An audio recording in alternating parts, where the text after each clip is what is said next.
Today on Keep Shooting Monday, I printed a huge panoramic with the Epson P800.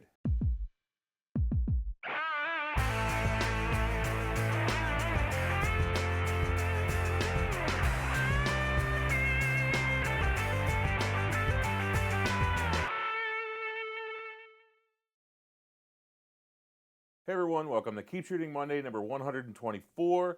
My name is Greg Cazillo from Cazillo.com, and I thought I would print a really huge panoramic for you today. Do something a little bit different rather than our normal show format. Thought I would change it up, and I still have some more ideas coming, some new stuff, but this is just one of the ideas that I had. So today I'm going to be printing with the P800, which I did a review of a couple weeks ago, and I'm going to be printing on this Epson canvas natural satin paper. It is 17 inches wide. The roll is 40 foot long that you order. It has a 2-inch core on it, and it allows us to print those really big panoramics, or up to 11, almost 11 feet on the P800. If you just wanted to print some like 17 by 22s or something like that, obviously you can cut it down to any size that you wanted. So first I had to set up the printer with the roll paper adapter. I have that on there and set and ready to go. I had to load the paper in there, so that's set and ready to go. The hardest part was actually finding the right image to print. I went through a lot of my archives, and I decided on one of my a couple of my Vegas images here that I'm looking at, and so it's been really difficult to find that right image. And so I've been looking and looking, and finally I'm down to these 4 images here, and I think I'm going to be getting rid of this one, and I think I'm going to get rid of this one. Still kind of a hard thing to decide on, but I'm going to go with this bottom one here, and because I like the foreground, I like the background, and now I'm flip-flopping because maybe I'll print the top one instead. I don't know. I'll probably end up printing them both at some point, but they're both really cool images. But I think I'm going to start with the bottom one for now and see how it comes out. So I'll give you all the steps here in order to figure out how to do it. First, we need to figure out the size that we're going to print it, so we need to set up a custom crop inside of Lightroom. That's what I did here. So you'll do enter custom, and I typed in 17, and then since I'm making this 6 feet, I'm going to type in 72 inches. I'm going to click OK, and it gives me this custom crop. Now, the next thing I've applied that and it's cropped. It's actually hard to find an image to crop something that's only 17 by 22 because that's such a thin, small ratio. If I was going to go, say, only 4 foot or 3 foot, I have a lot more images that might want to fit as far as a length. Or if you had a wider printer like my 7800, or say I wanted to print on a friend's 9890 or a bigger printer like that that's wider, then I could obviously have a lot more choices and a lot more options as far as what I wanted to print on. In this case, I'm only 17, so I have a slimmer ratio, a slimmer crop, basically, thinner image, so I had to be really picky on which image that I wanted to choose. So next thing I'm going to do is I am going to hit print. And as you see, this is, oops, oh, I know what happened. This is going to be all messed up. So first thing, let's go over this one by one. I'm going to select a custom package, no border or anything like that, no grids, guides, cells. We'll come back to that page. We'll come back to that stuff too. So we need to go into our page setup first. All right, and we actually need to open up this dialog box, and we need to set up a custom paper size by hitting user defined. Now I'm actually going to save this. Ratio doesn't matter. Paper width. This, if we choose this to be borderless, which is what we want, then we need to set this as leave that checkbox, and then choose our paper width, and I'm going to type in 72, and then I am going to hit save, and there it is. Okay. Now, canvas, we are printing on the satin, the natural Epson canvas natural satin. Make sure I'm choosing the right one. Color quality, that's good. No color adjustment, and actually I need to change this to roll paper. There we go. Borderless. Change our expansion to auto expand. And we should be good to go.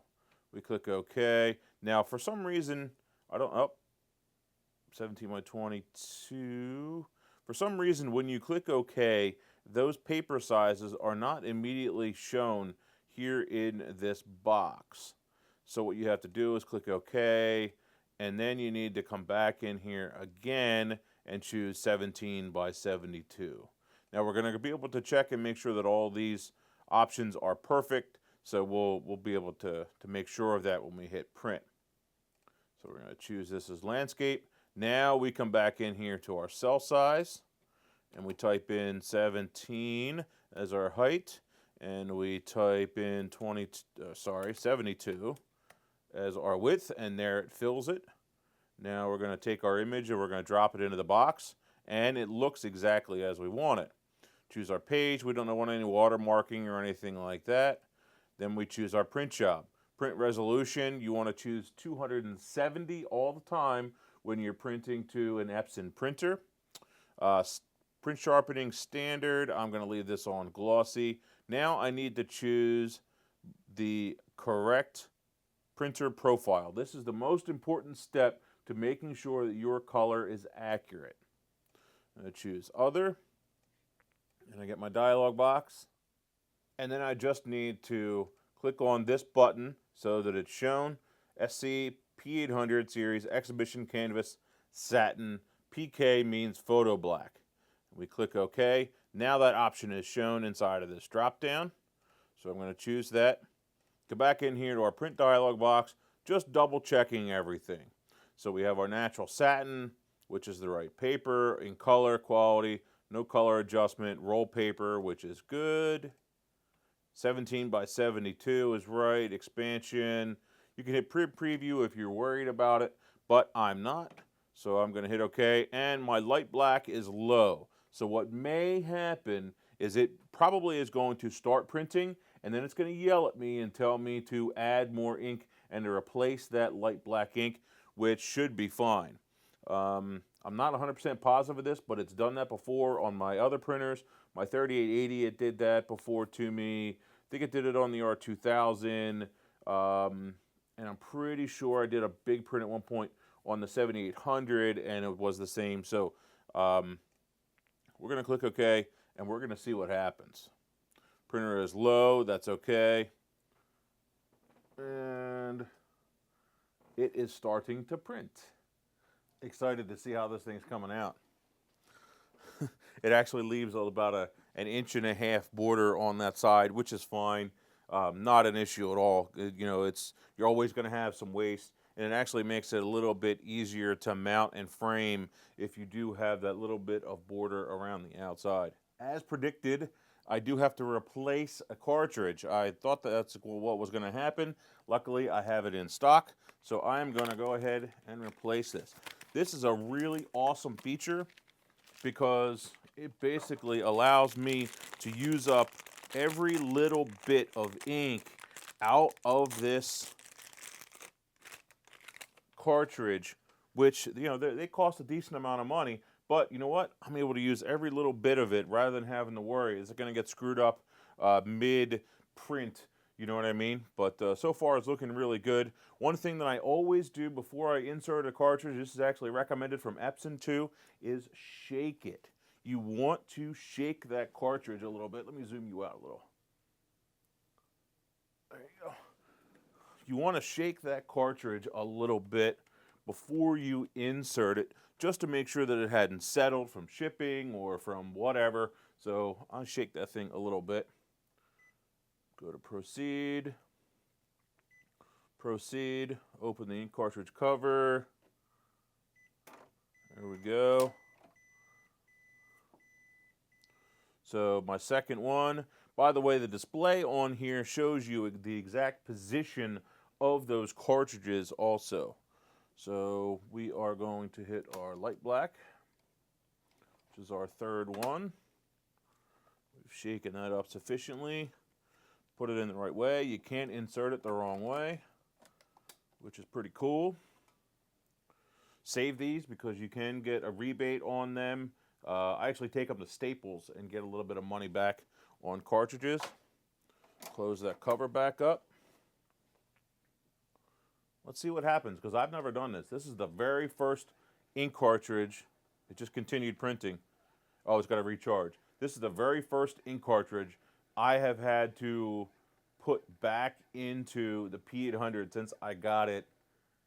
I think it was December they sent it over, something like that. The very first one. So you saw that today. So still printing, and there we go. And hopefully that is all the cartridges that need to be replaced. While this is printing, I thought I would remind you that Epson recommends that you wait at least 24 hours before you have your photos framed. That allows the print to off-gas, makes it basically completely quote-unquote cure onto the paper, and so you won't have any issues with it. So make sure, or do your best whenever possible, to stick to that 24-hour window before framing. The last thing we need to do with this machine is actually cut off the paper. Now, we can very easily just do this with a pair of scissors. That would not be an issue at all. But I'm going to show you the other way to do it when you're doing production work. Now, when I say production work, meaning you're running off a lot of prints, and I'd be doing this if I was printing a bunch of 8x10s on roll paper. That's normally the way I would do it, would be with a 10-inch roll, printing off a lot of 8x10 prints or 5x7 prints on a single roll, and I want to be able to cut them off so that I can package them immediately. So what I want to do, I want to cut off this printed page, so I'm going to choose cut, and so it's going to feed. Now, what I recommend is actually to run this through here. Now, and actually, this is the way that we would do it. Unfortunately, I can't do it this time because, actually, let's see if I can. I don't think that my printer, this cart is actually too low to make it work. But you get the idea. What you would do is you would sit it on a table, on a long table, all together, and you'd be able to cut this off as you go along. So that'll give you your final print. In this case, I am going to grab a pair of scissors, which are right here, hanging on the other printer, and I'm going to cut this off, which once again is just fine. It's not an issue, and it even gives you a line that you can follow. And the cool thing about that line is that it gives you a nice straight cut or a nice straight line on that paper from which to feed for the next one. So I'm going to hit finished, and it should suck that paper back in so that if I wanted to, I could go and print another one right away. So my really big panoramic is all done, printed, looks great, very happy with it. I like the 17-inch wide size. It's a different size paper. I didn't waste any paper, which is always a good thing. So when you're running roll paper, it's a good idea to have a couple of different sizes, or order in the size you're actually going to print it so that you have minimal waste, unless you can run, say, 2 prints side by side, which would be another great option if you would be able to make one for yourself and then also sell one. And so my arms are getting really tired right now because I'm holding this print out here like this. Really looks great. Love the canvas paper. I think I'm going to mount it, and that's it. I don't think that I'm going to have it stretched because I don't think it's going to really need to be. Just going to mount it and then hang it right on the wall as is. So when it comes back from the framer, I will show it to you on a future Keep Shooting Monday. Thanks, guys. Keep shooting. See you.